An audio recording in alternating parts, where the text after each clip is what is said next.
오늘 우리에게 주시는 하나님의 말씀 마태복음 7장 7절에서 12절 말씀 보겠습니다. 마태복음 7장 7절에서 12절 말씀입니다.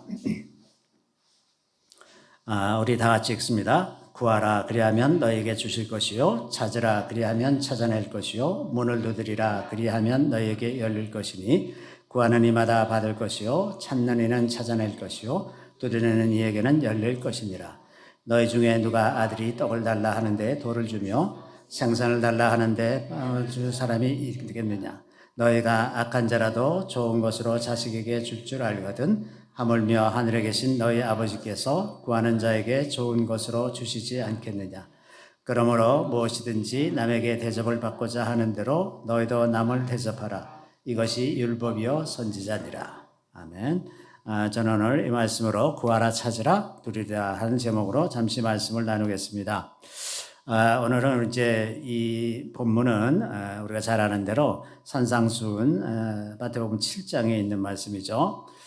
일반적으로 이제 이 말씀을 생각할 때 기도에 관한 교훈이라고 생각하기 쉽습니다. 그런데 마태복음 6장에 보면 기도에 관해서 이미 언급되어 있고 여기서 이제 골방에 들어가서 기도하라 그리고 중언부언하지 말라 하는 경고의 말씀을 이미 하셨기 때문에 반드시 이것이 기도에 관한 교훈이라고는 말할 수 없는 측면이 있습니다.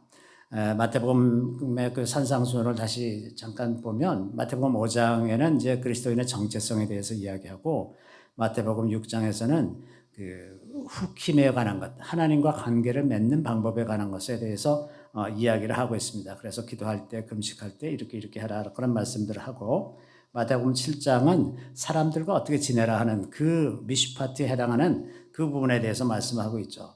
그래서 이 7장에 있는 것이 오늘 본문이 그 미슈파트에 해당하는 그런 부분이라고 본다면 오늘 구하라 찾으라 두드리라 하는 이 말씀은 좀 더 넓은 의미에서 해석되어야 된다는 생각이 듭니다.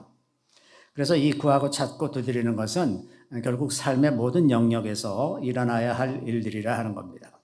우리가 어려서부터 이제 공부를 하죠. 그래서 많은 공부를 하고 아주 10여 년, 20년 이렇게 공부를 해서 어떤 한 특정한 분야를 연구하게 되고 이러는 것도 구하고 찾고 두드리는 그 과정이에요.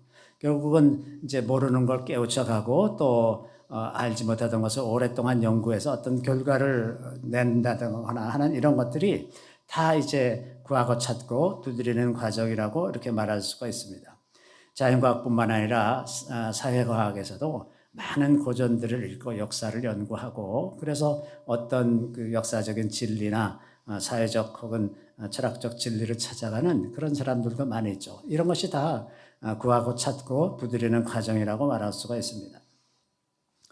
기업하는 사람들도 마찬가지입니다. 기업하는 사람들은 어떻게 하면 좀 더 나은 서비스와 제품을 낼 수 있을까? 혹은 어떻게 하면 좀 더 제품을 많이 팔 수 있을까? 또 어떻게 하면 경비를 줄일 수가 있을까? 어떻게 하면 시간을 더 단축할 수 있을까? 어떻게 하면 사람들의 모티베이션을 더 잘할 수가 있을까? 이런 걸 끊임없이 연구하고 구하고 찾고 두드리는 과정에서 나오는 결과물이 기업이 성장하고 그 성장의 결과로 많은 사람들이 혜택을 보는 그런 일들을 하게 되는 거죠. 왕들도 마찬가지입니다. 뭐 왕들이 사람마다 추구하는 바가 다 다르긴 하겠지만 결국은 어떻게 하면 사람들을 더 잘 다스려서 자기가 원하는 대로 끌고 갈까? 결국은 그 얘기를 하는 거예요. 뭐 독재자가 되건 아주 좋은 지도자가 되건 간에 어쨌든 사람들이 자기 말을 잘 듣게 하는 거 이것이 끊임없이 이제 연구하는 대상인 것이 되는 거죠. 이것이 이제 왕들에게는 구하고 찾고 두드리는 문제가 될 것입니다. 사람은 하나님께서 이렇게 만드셨다는 것을 우리가 알 수가 있어요. 사람을 이렇게 구하고 찾고 두드리면서 살도록 만들었는데 하나님이 이런 말씀하셨어요. 잠언서 25장 2절을 보면 이를 숨기는 것은 하나님의 영화요 이를 살피는 것은 왕의 영화니라. 하나님은 계속해서 이를 감추어 두시고 사람은 그것을 계속해서 찾아내는 겁니다. 숨바꼭질 하듯이 숨기고 찾고 하는 이런 일이 하나님께서 정하신 일이에요. 그래서 이것을 찾아내면 그것이 이제 왕의 영화가 되는 거죠. 아담과 하와 때부터 지금까지 하나님은 계속해서 숨기시고 사람은 그것을 계속해서 하나씩 하나씩 찾아냅니다. 하나님이 그것을 한꺼번에 다 드러내게 하시지도 않고 시대에 따라서 조금씩 드러내게 하니까 그것을 찾아내는 사람들의 노력이 누적적으로 쌓여서 오늘날과 같은 거대 물질 문명을 이루게 된 것이라고 볼 수가 있습니다. 오늘날에 이르러서는 마침내 이제 인공지능이 고도로 발달해서 이제 생명의 비밀을 알아가기 시작하고, 그래서 인공지능이 아마도 좀 지나면 새로운 생명들을 만들어내거나 새로운 종류의 인간을 만드는 이런 일까지 하게 될 걸로 생각이 듭니다. 그러면 이제 새로운 질병이 창궐할 수도 있죠. 마치 코로나 바이러스처럼 사람이 인위적으로 스파이크 단백질을 만들어서 바이러스에 주입을 해서 이렇게 질병이 창궐하도록 만들 수도 있고, 이런 일들이 앞으로 계속 가속될 것이라는 생각이 듭니다. 최근에는 러시아에서 암 백신을 만들었다 그래요. 그리고 아마 이것이 암을 마침내 인류가 정복하는 계기가 되지 않을까. 이제 제가 이걸 찾아보니까 우선 대장암에 적용해서 임상한다고 그러더라고요. 지금 러시아에서 그 일이 일어나고 있습니다. 이렇게 볼 때 구하라 찾으라 문을 두드리라 하는 교훈이 단지 기도에 관한 것만이 아니라 우리 삶의 모든 영역에서 일어나는 일이라는 것을 알 수가 있습니다. 우리 삶의 모든 영역에서 하나님의 도우심을 구하고, 그래서 그 방법을 찾는 그 우리 모두에게 해당되는 말씀이죠. 그런데 하나님은 왜 이런 일을 하실까? 왜 꼭 이렇게 하실까? 믿지 않는 사람뿐만 아니라 믿는 사람들에게도 구하고 찾고 두드려야만 열리게 하시는 그런 은혜가 있는 거예요. 좀 믿는 사람만이라도 좀 쉽게 그냥 구하고 찾고 두드리기 전에 하늘에서 뭔가 뚝 떨어지고 이러면 참 좋을 텐데, 그리고 내가 생각도 하기 전에 딱 문이 열려 있고 이러면 좋겠는데 또 그렇게는 안 된단 말이죠. 그러니까 꼭 이웃들에게 아쉬운 소리도 하고 자존심 상하는 말도 해야 되고 주눅든 목소리로 말하기도 해야 되고, 이런 경험을 늘 하지 않고서는 그 열리지도 않고 찾아지지도 않고 구해지지도 않는 이런 일들이 일어난단 말이죠. 그러니까 우리로서는 좀 이런 일을 안 하고 살면 참 좋겠는데 하는 생각을 많이 하잖아요. 그런데 우리가 이럴 때 기억해야 되는 것은 하나님은 우리의 모든 삶을 통해서 우리가 하나님께 가까이 가기를 원하신다는 것, 이게 단 하나의 진리입니다. 우리가 어떤 환경에 처하든지 하나님이 원하시는 것은 우리가 주님께 가까이 가는 것입니다. 그것이 유일하게 하나님이 원하시는 거예요. 우리가 종종 내가 무슨 죄를 져서 이런가 보다, 그 고난이 죄와 관련이 있다는 생각을 많이 하는데, 죄가 있으면 회개하면 되는 것이고, 하나님은 본질적으로 우리가 하나님께 가까이 가기를 원하시기 때문에 그런 어려운 일들을 허락하시는 것이지 반드시 그것이 죄 때문은 아니다 하는 겁니다. 자, 그래서 그 하나님을 떠난 삶은 사실은 그 어떤 형태로 나타나든 간에 그 삶이 다 공허하고 부질없고 의미가 없고 헛수고 할 뿐이다 하는 겁니다. 성령께서 마치 우리를 거룩하게 하지 않으시면 우리가 아무리 노력해도 우리가 스스로 거룩해 줄 방법이 없어요. 성령만이 우리를 거룩하게 하실 수 있는 것처럼 하나님만이 우리의 삶을 의미 있게 만드실 수가 있습니다. 우리에게 인생을 허락하신 것 자체가 우리가 살면서 하나님을 경외하는 법을 배우도록 하기 위한 겁니다. 왜 우리에게 인생을 내셨나? 왜 우리를 이 땅에, 고통스러운 이 땅에 보내셨나? 하나님을 배워 알 수 있도록 하기 위해서 그렇게 하신 것이다 하는 거죠. 그런데 대부분의 사람들은 아예 하나님에 대해서 아무 생각이 없잖아요. 그래서 아무 생각도 없이 살아가고, 또 믿는 사람들도 자기 닥친 문제에만 관심을 가질 뿐 그 뒤에서 일하시는 하나님에 대해서는 별로 관심이 없습니다. 그러면 하나님은 그럴 때 이 사람이 그걸 깨달을 때까지, 그러니까 하나님을 의지해서 문제를 해결하는 그 삶의 방식을 깨달을 때까지 인생에서 계속해서 어려움을 주시는 거예요. 그래서 많은 어려움을 겪으면서 사람들은 점차 깨달아가게 마련이다 하는 겁니다. 우리가 단순하게 생각해서 모든 자원이 하나님으로부터 왔다, 창조주 하나님이시다 하는 이 단순한 생각만 명확하게 갖고 있어도 우리는 금방 내가 누구에게 가야 되겠구나 하는 생각을 금방 할 수가 있어요, 사실은. 그런데 대부분의 사람들은 그리스도인들이라 할지라도 창조주 하나님에 대한 신앙이 그렇게 명확하지가 않습니다. 그러니까 자기가 이런저런 방법으로 많이 수고하고 애쓰고 헛고생을 하다가 더 이상 어떻게 할 수가 없을 때 이제 비로소 하나님께 나가서 하나님의 도우심을 구하고 그러는데 참 어리석은 방법이라고 말할 수가 있죠. 지혜로운 사람이라면 모든 자원의 원천이 하나님께 있다는 것을 늘 기억하고 있어야 된다고 하는 것입니다. 문제는 하나님은 믿지 않는 사람들을 형통하게 만드신다는 거예요. 하나님을 구하지도 않고 찾지도 않고 두드리지도 않는데 늘 형통하고 건강하고 세상에서 승승장구하는 이런 사람들이 많이 있다고 하는 겁니다. 그래서 그걸 바라보는 그리스도인들은 종종 질투하기도 하고 낙심하기도 하고 자기의 믿음을 의심하기도 합니다. 도대체 악인들이 형통하다면 굳이 하나님을 믿을 이유가 없지 않습니까? 죽어서 천국 간다는 말만 가지고는 사람들을 설득하기에는 좀 부족한 거예요. 그거는 이 다음의 일이야. 지금 당장 내가 죽게 생겼는데 무슨 하나님이냐. 이렇게 말하는 사람들도 많이 있잖아요. 그래서 악인들이 형통한 것을 보는 것. 이것이 그리스도인들로서 이 땅에 살아가면서 제일 힘든 일 중에 하나죠. 왜 악인들은 형통하고 의인들은 매일 저렇게 어려움을 겪어야 하나. 이런 생각을 많이 하죠. 그런데 우리가 기억해야 되는 것은 하나님은 불의한 자를 용납하지 않으신다는 겁니다. 그리고 불의한 이들은 자기들의 재물과 권세 그리고 이 세상의 재미에 흠뻑 빠져 살잖아요. 그런데 사실은 그렇게 형통한 삶 속에 살고 있는 것 자체가 이미 심판을 당한 것이라고 하는 겁니다.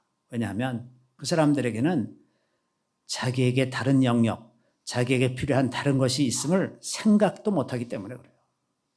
그것을 생각할 기회, 하나님을 생각할 기회가 있어야 하나님께 돌아가죠.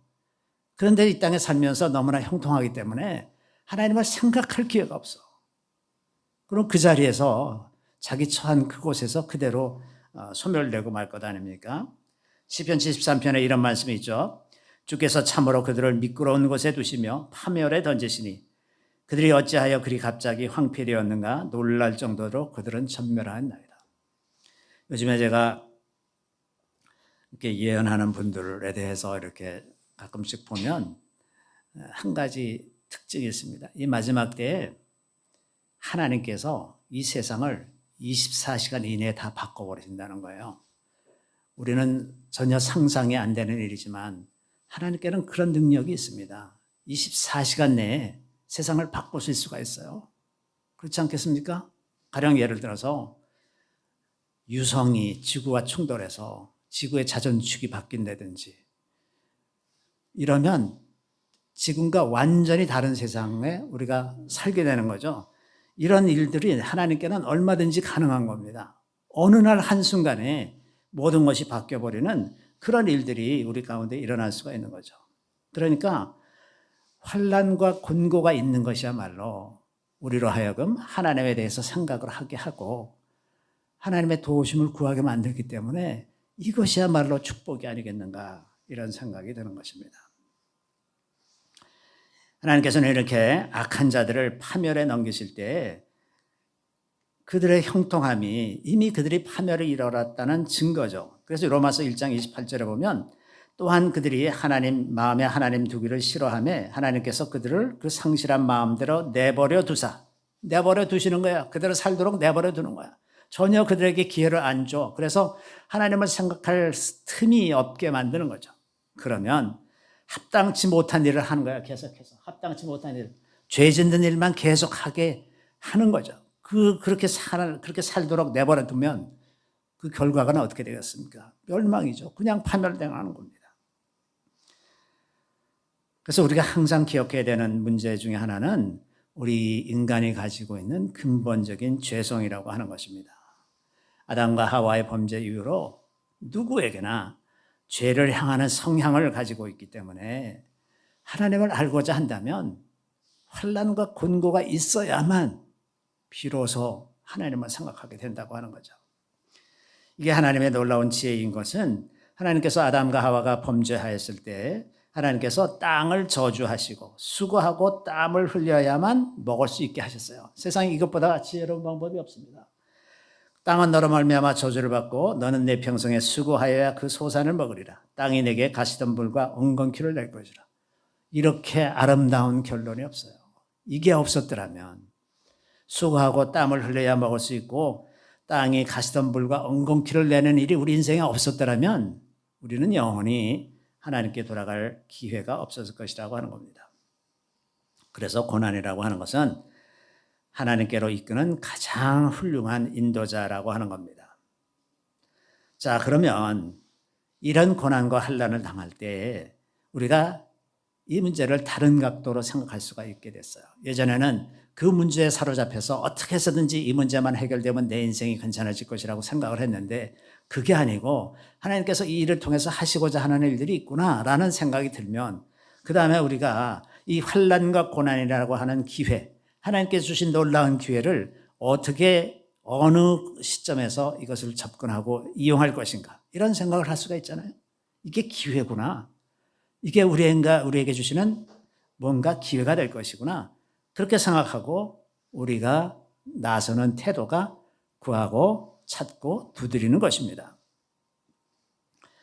우리가 할 일은 어떤 환난과 역경에 처하든 그 안에서 통로를 찾아내는 것입니다.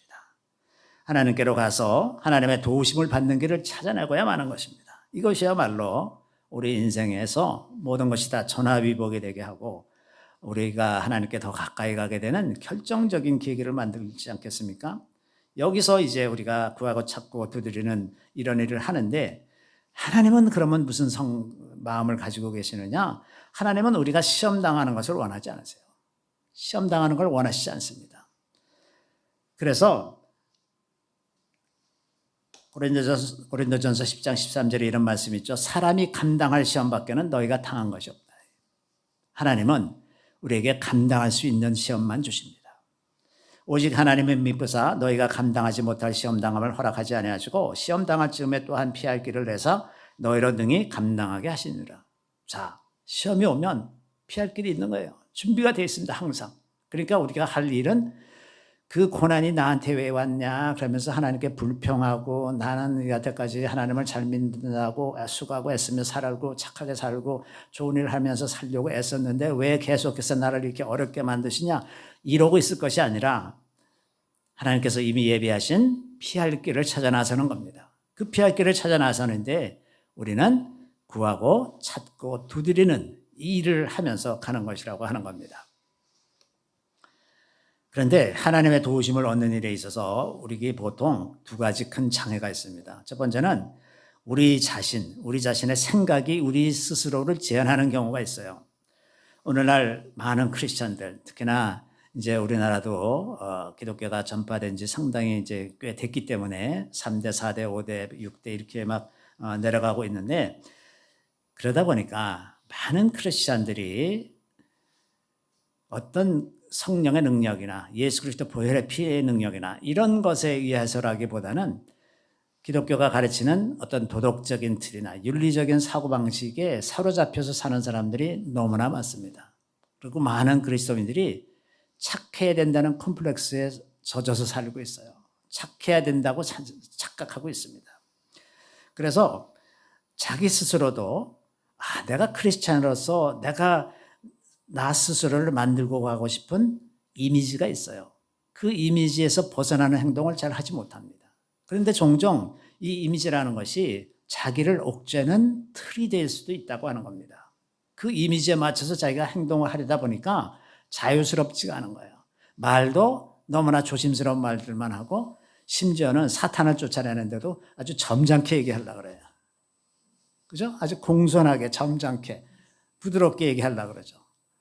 그러니까 전쟁할 줄 몰라. 다 그냥 조용히 점잖게 얌전하게 다들 그러고만 있단 말이죠. 그래서 그리스도인들이 이 자유가 없기 때문에 너무나 무능해진 상태가 되어 있는 경우가 많다고 하는 거예요.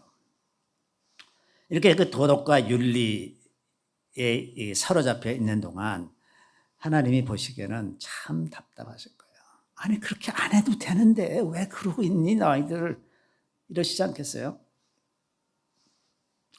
그래서 우리가 이 인간의 죄성의 문제를 다룰 때는 좀 더 본질적인 생각을 하고 어떻게 하는 것이 저 사람에게 유익인가, 그리고 어떻게 하는 것이 하나님의 뜻인가, 이런 걸 좀 생각해야 되잖아요. 그 옛말에 그런 말이 있습니다. 그 나쁜 주인 밑에서 그 종업원이 오래 간대. 그 좋은 주인 밑에서 종업원이 자꾸 바뀐대요. 금방 그만둔대. 왜 그런지 아죠? 좋은 주인들, 특히나 크리스찬들은 아랫사람들한테 좋을 만만 해줘. 좋은 말만 해주니까 자기가 되게 잘하는 걸로 착각을 하고 있어요. 근데 좋은 주인은 그 사람의 능력을 끌어내서 그 사람의 능력을 최대한 발휘하도록 그렇게 만들어주고 그 사람들이 자신감을 갖고 일할 수 있도록 그렇게 만들어주는데, 그것은 동시에 그들의 연약함과 약점 같은 것도 다 알게 해주는 사람이 좋은 사람이에요. 그래야 자기 자신을 알고 성장하도록 노력할 것 아닙니까? 그런데 좋은 말만 해주니까 자기가 아주 기고만장합니다. 잠언에도 그런 말이 있죠. 그 하인을 너무나 잘해주면 자기가 주인인 줄 안다고. 그 인간이 어떤 존재인지를 정확하게 알고 그것에 맞게 대해주는 것. 다시 말해서 그리스도인들에게 너무나 필요한 것은 선한 태도로 살라는 것이 아니라 악을 다룰 줄 아는 그 지혜를 가지고 살아야 된다는 겁니다.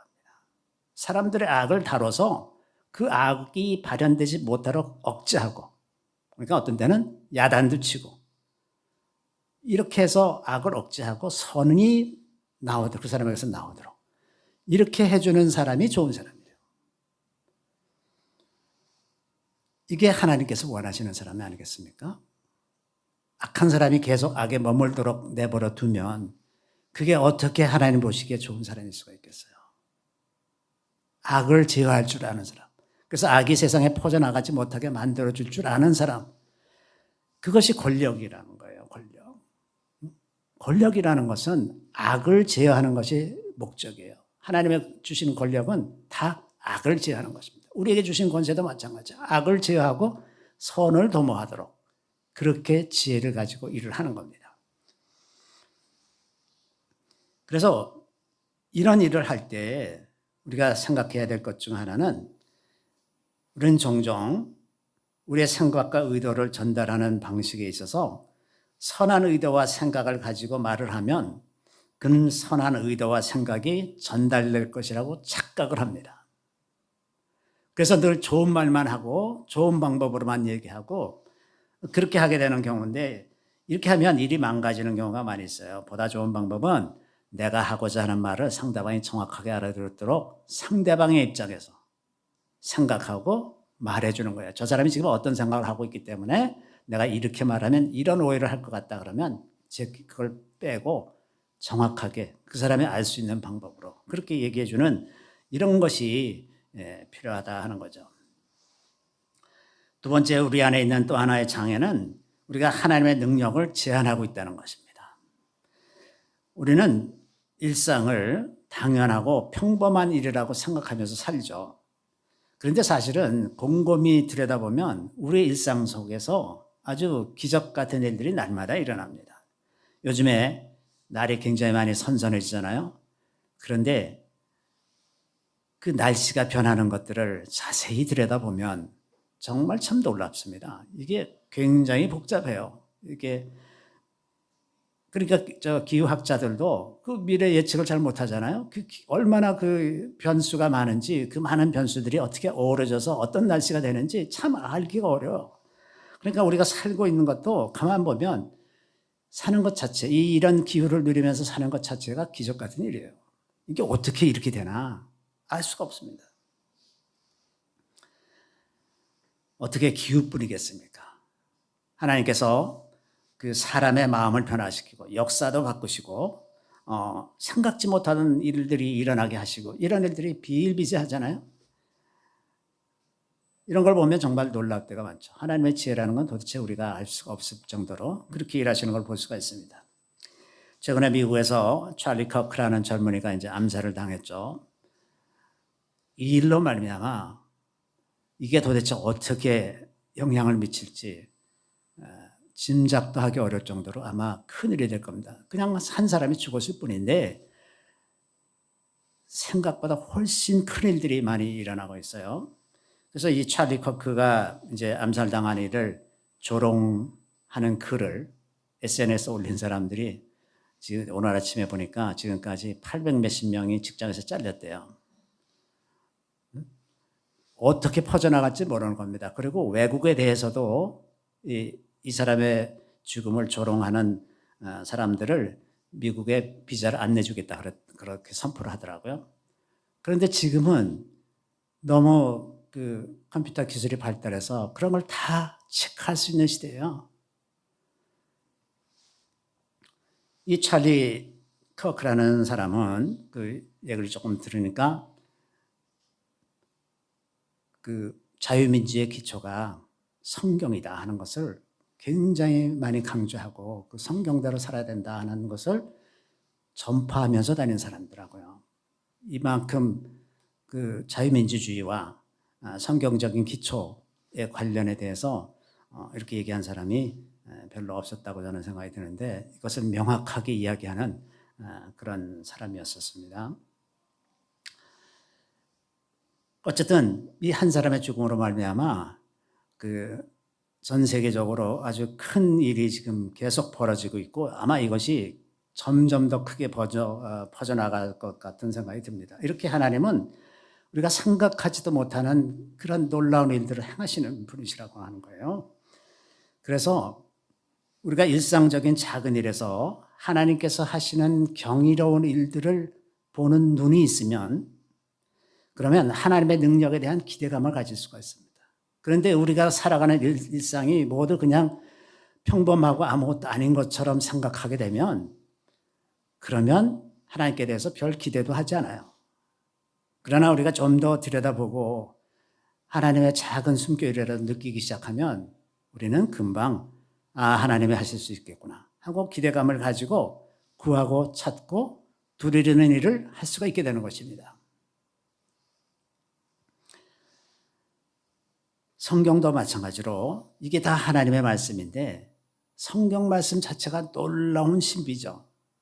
그런데 이 신비로운 힘이라는 것을 인식하지 못하고 성경을 읽으면 그냥 평범한 글에 불과하지만 이것을 인식하고 읽는 순간 우리는 성경을 읽을 때 하나님의 신성을 경험하게 되는 겁니다. 그래서 구하고 찾고 두드린다는 것은 우리 일상 속에서 하나님의 신성이 우리와 함께 하신다는 것을 알아가는 과정입니다. 그리고 하나님은 매우 좋은 아버지시라는 거예요. 그래서 우리가 무엇을 찾든 가장 좋은 것으로 응답하시는 하나님이시라는 것입니다. 이 하나님은 하나님을 하나님으로 존중하는 자들로 자녀를 존중하는 그런 하나님이시라고 하는 겁니다. 그래서 남에게 대접을 받고자 하는 대로 너희도 남을 대접하라. 이것이 율법과 선지자니라 이렇게 말씀하시잖아요. 이게 율법과 선지자라는 것은 성경의 핵심이다라는 뜻이에요. 그러니까 율법과 선지자다. 남에게 대접을 받고자 하는 대로 너희도 남을 대접하라. 그러면 내가 하나님께로부터 내가 구하고 찾고 두드리는 그 일에 대해서 하나님의 선한 응답을 기대한다면 내가 하나님을 하나님으로 인정하면서 살아야 되는 거죠. 이게 먼저입니다. 그런 자들에게 하나님께서 선하신 아버지 모습으로 우리에게 응답하실 것이 아니겠습니까? 그래서 우리가 구하고 찾고 두드릴 때 주님께서 우리에게 응답하기를 원하시는 것처럼 하나님께서 우리를 구할 때 주여 내가 여기 있나이다. 나를 쓰소서. 우리를 찾을 때 아담처럼 숨지 말고 주님 제가 여기 있어요. 주님께서 우리의 마음을 두드리실 때 고집스럽게 문을 닫고 있지 말고 우리의 마음을 활짝 열고 주님을 영접할 줄 아는 그런 사람들에게 하나님께서도 구하고 찾고 두드리는 것을 들어주지 않으시겠습니까?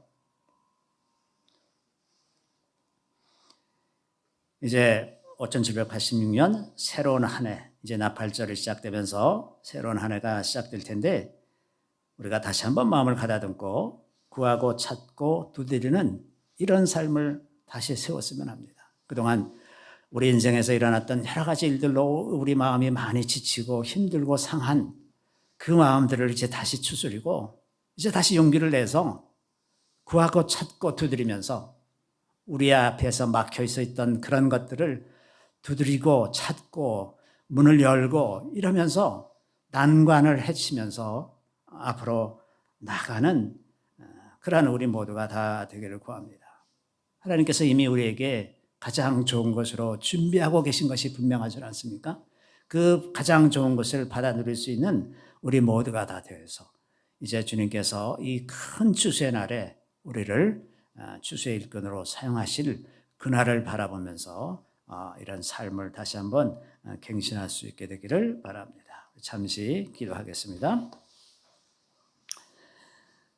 주님께서 우리에게 구하고 찾고 두드릴 모든 지혜와 힘을 주셨건만은 우리가 그렇게 살지 못한 것을 용서해 주시기를 원합니다. 주님, 우리가 다시 심기일전에서 다시 우뚝 설 수 있게 되기를 구합니다.